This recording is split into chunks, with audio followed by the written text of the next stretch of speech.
বুটলেখা মুংপাইমানি ইয়াগলক কারাকসাল হরক Kailashahar CPM Chandrapur অঞ্চল committee party office সবাই শুক্রব খেলাইকা সামুসিত্রা টাংনাই রক পার্টি মুনি কক্ত মানখেন আমসের থাঙ্গি সইকা কৈলাসহর থানানি police ahora CPM Chandrapur party office ni tala সবাই বিসিঙ্গ হাবমান ইয়াগলক পার্টি অফিস বিসিঙ্গ তংমানি যত মানে খनै সবাই শুক্রব খেলাইকা সামুসিত্রা খেলাইনাই রক 2018 বিসিনি বিধানসভা চংমানি বুটলেখা মুংপাইমানি ইয়াগলক সামুসিত্রা টাংনাই রং ইয়াগল সকসে রেজাকমানি কৈলাসহরনি CPM চন্দ্রপুর অঞ্চল কমিটি পার্টি অফিস আনুমানিক 12টা থেকে রাত্রি 1 ঘটিকা পর্যন্ত আমাদের এই চণ্ডীপুর লোকাল কমিটির অফিসটার উপর আক্রমণ সংঘটিত হয়। আমাদের মহকুমা সম্পাদক বিশ্বরূপ গোস্বামী একটা সোর্স থেকে খবর পায় এইভাবে ভাঙচুর চলছে। সাথে সাথে কৈলাসহর পিএসএ ইনফরমেশন দেওয়া হয়। কৈলাসহর পিএস সাথে সাথে মুভ করেন এবং কৈলাসহরের পিএস যখন আমরা পরবর্তী সময় জানতে পারি যে আসার পর যে মিসক্রিয়েন্টগুলো এখানে ছিল সবাই দৌড়ে পালিয়ে যাওয়ার চেষ্টা করে। এর মধ্যে একজন মিসক্রিয়েন্টকে হাতে নাতে ধরা পড়ে, তার হাতে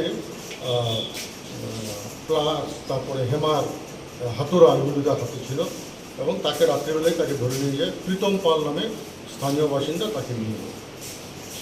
গ্রুপের না হলো 20-25 জনের একটা গ্রুপ ছিল সেখানে এবং অফিসে আপনারা সচক্ষে দেখেছেন আমাদের বিভিন্ন আসবাবপত্র এবং বাথরুম টয়লেটের সমস্ত জিনিসপত্র এবং উপরের তলার আমাদের একটা কম্পিউটার জেরক্স মেশিন ছিল সেটাকেও ভাঙা হয়। আমাদের যে পার্টির ফ্ল্যাগ পোল সেটাকে উড়িয়ে ফেলে দেয়। এই বিভিন্নভাবে ঘটনাগুলি ঘটে। এখানে রাত্রিবেলা পুলিশ এটা ঠিক যে সাথে সাথেই আসায় আর বড় কিছু ঘটনা ঘটেনি। তখনই পুলিশ থেকে বলা হয় যেহেতু তালা ভেঙে দেওয়া হয়েছে, একটা তালার যদি ব্যবস্থা করে দেওয়া যায় তাহলে পার্টি অফিসটা তালা মেরে তারা চাবিটা আমাদেরকে দিয়ে যাবে। যদি আশেপাশে কেউ থাকে তার থেকে ম্যানেজ করে দেওয়া যাবে। আমার কাছে খবরটা আসার পর আমি স্থানীয় আমাদের পার্টির অঞ্চল কমিটির সদস্য জীবন দেবনাথের সাথে কথা বলি।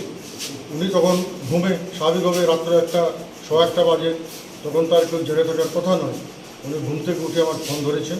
আমি বলেছি এই ঘটনা ঘটেছে, এখন আর তোমার বের হওয়ার দরকার নেই, তুমি একটা তালার ব্যবস্থা করো, তোমার থেকে তালা চাবি নিয়ে পার্টি অফিসটা তালা পুলিশেই সেখানে দেবে এবং তোমার হাতে চাবিটা দিয়ে যাবে। জীবন দেবনাথ সেই মোতাবেক একটা তালা চাবির ব্যবস্থা করেছেন।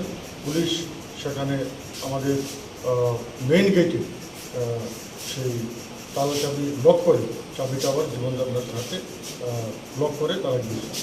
আমরা এই ব্যাপারে আজকেই কৈলাসহর পিএসে একটা এফআইআর করেছি এবং যে ছেলেটাকে পুলিশ হাতে নাতে ধরেছে তাকে ইনভেস্টিগেশন ঠিকমতো করলে পরেই কারা কারা ছিল সেই নামগুলো বেরিয়ে আসবে সেটা আমরা বলেছি। এবং এটা আজকের ঘটনা না, আমাদের এই 2018 সালে যেদিন ত্রিপুরা রাজ্যে বিজেপি আইপিএফটি সরকার প্রতিষ্ঠিত হয় সেই দিনে রাত্রে আমাদের অফিসের উপর আক্রমণ এবং আগুন দিয়ে জ্বালিয়ে দেওয়ার চেষ্টা করা হয়। ফায়ার সার্ভিস পুলিশ এসে সেটাকে দেখে। তারপরও এই অফিসে অস্ত্র আছে বলে অফিসটাকে প্রায় 6 মাস বন্ধ করে রাখা হয়। আমরা আইনি লড়াইয়ের মাধ্যমে আমরা অফিস আবার সেখানে পুনরুদ্ধার করি। এইভাবে একটার পর একটা আক্রমণ। এখানে জানেন আমাদের শ্রদ্ধেয় জননেতা বৈদ্যনাথ মজুমদারের যে মূর্তি আমরা বসিয়েছিলাম সেটাকেও ভেঙে ফেলা হয়েছে এবং পরবর্তী সময়ে এই যে ভেজির উপর যা ছিল এটাকেও ভেঙে হয়েছে, এমন হিংস্র।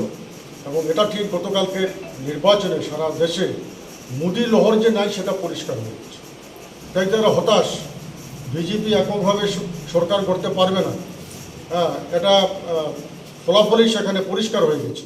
সেই জায়গায় হতাশার মাধ্যমে এই সমস্ত কাজগুলো করছে এবং আমাদের রাজ্যেও ফলাফল যেটা আমরা আগেও বলেছি যে এই ধরনের ফলাফল হবে এই লোকসভা নির্বাচনে, কারণ মানুষ ভোট দিতে পারেনি। আমরা পুলিং এজেন্ট যারা করেছিলাম তাদেরকে এজেন্ট থ্রেট করা হয়েছে, ভোটের দিন থ্রেট করা হয়েছে। এটা বিরাট অংশের মানুষ ভোট দিনে কোনো জায়গায় ছাপাও হয়েছে দুর্গা লোকসভা কেন্দ্রে। কাজে এখানে তো আর ভোট কী হবে। এই সামগ্রিক বিষয়গুলো আপনাদের মাধ্যমে আমরা নিচ্ছি, আপনারা সেটা নেন এবং বিজেপি যে পায়ের তলায় যে মাটি সরে যাচ্ছে সারা ভারতবর্ষ থেকে, এটা গতকালকে ফলাফলই সেটা পরিষ্কার হয়ে গেছে। ব্যুরো রিপোর্ট, চিনি খরাং।